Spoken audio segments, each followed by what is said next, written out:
Educational creativity চ্যানেলে সকলকে স্বাগত। আজ প্রশ্নভুল মামলার একটি শুনানি ছিল, খুব গুরুত্বপূর্ণ শুনানি, যার পরীক্ষা রয়েছে 19শে জানুয়ারি, মেন পরীক্ষা।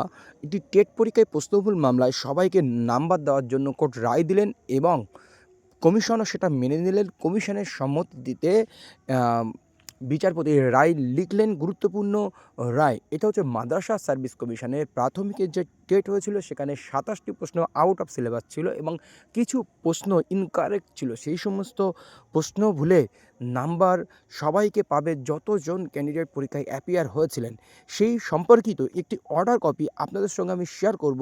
সেই জন্য ভিডিওটি না কেটে শেষ পর্যন্ত দেখুন, আর আমার চ্যানেলে নতুন হলে অবশ্যই চ্যানেলটি সাবস্ক্রাইব করে পাশে থাকবেন।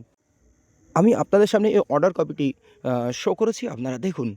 19 petitioners are before this court in the present repetition contending that certain questions 7 state level selection test TET 2023 1 to 4 are out of syllabus. As a result, whereof petitioners are prejudiced then they are kept outside the zone of consideration in connection with their participation in 7 SLST 2023 main examination. It is further submitted that the main examination is scheduled to be held on 19 January 2025. 19 John candidate এই রিটে আছেন। তো এই 7 state level selection টেস্টে TET 2023 যেখানে কিছু candidate এই প্রশ্ন ভুল বা আউট অফ সিলেবাসের জন্য জোন অফ কনসিডারে আসতে পারেনি বা তারা পাস করতে পারেনি, যেটাকে বলা যেতে পারে। Matter was heard at length on 14 January 2025. An order was passed directing the learned advocate representing West Bengal Madrasa Service Commission to obtain instruction as to how many questions are out of syllabus and marks allotted to such question.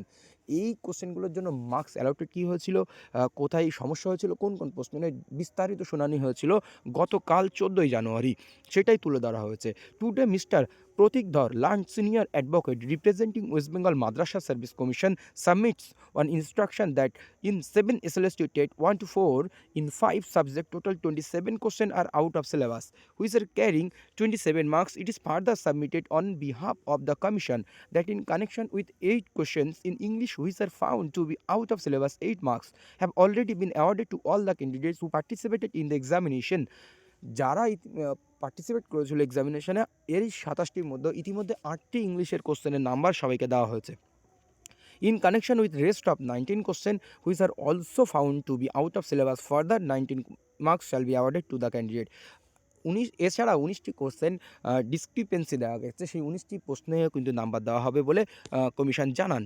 It is also submitted that commission has taken decision since those 27 questions are out of syllabus, all the candidates who participated 7 SLST TET 2023 shall be awarded total 27 marks irrespective of the fact whether the candidates attempted those questions or not. It needs to be recorded that out of 27, 8 marks in English has already been awarded. একই কথা লেখা আছে আগে। Mr. Shamim Ahmed, learned advocate representing the petitioner, Shamim Ahmed petitionerদের পক্ষে advocate ছিলেন। If this is the stand of the commission in the event petitioner have no objection and on adding said 27 marks, if petitioner come within the zone of consideration, they should be allowed to participate in the ensuing main examination which is scheduled 19 January 2024. Learn advocate পিটিশনারের পক্ষ থেকে যিনি represent করেছিলেন Shamim Ahmed sir, উনি বলেছেন যে পিটিশনারদের পক্ষে they have no objection. ই পিটিশনার 27 মার্কস যদি পেয়ে যায় এবং জোন অফ কনসিডারেশন তারা কনসিডারেশন পায় এবং কি তারা পরবর্তী পদক্ষেপে অংশ নিতে পারে। In view of respective submission made on behalf of the parties, the writ petition stands disposed of directing the concerned authority of the commission to award 27, 8 plus 19 marks to all the candidates who participated in 7th SLST TET 1 to 4, and on awarding such marks, those candidates, including the petitioner who are found to have been able to come with the zone of consideration, shall be permitted to participate in main examination. যারা commission এই 27 marks সবাইকে দেওয়ার পর যারা pass করবে 27 marks থেকে, যেগুলো পাওয়ার পরে সেই সমস্ত ক্যান্ডিডেটরা 19শে জানুয়ারি মেন এক্সামিনেশনে অ্যাপিয়ার হতে হবে। এই হচ্ছে আপডেট। তাহলে প্রশ্নভুল মামলার বিভিন্ন আপডেট আপনাদের সামনে আমি তুলে ধরছি, সেটা মাদ্রাসা হোক আর প্রাইমারি সংক্রান্ত হোক। যারা এই মামলার সঙ্গে যুক্ত আছেন অবশ্যই তারা প্রিপারেশন নিন, তাদের হাতে সময়টা কিন্তু খুবই অল্প। আর 5 দিন পরে যে পরীক্ষার এক্সাম, সেই পরীক্ষার একটা মীমাংসা আজ হলো, সবাই কিন্তু জোন অফ কনসিডারেশনে চলে আসবে যদি তারা 27 নম্বর পেয়ে পাস করে যায়। এই হলো আপডেট। আমার চ্যানেলে নতুন হলে বা এই সমস্ত আপডেট পেতে হলে অবশ্যই চ্যানেলটি সাবস্ক্রাইব করে বেল আইকনটি প্রেস করে পাশে থাকবেন। ধন্যবাদ আজকের মতো।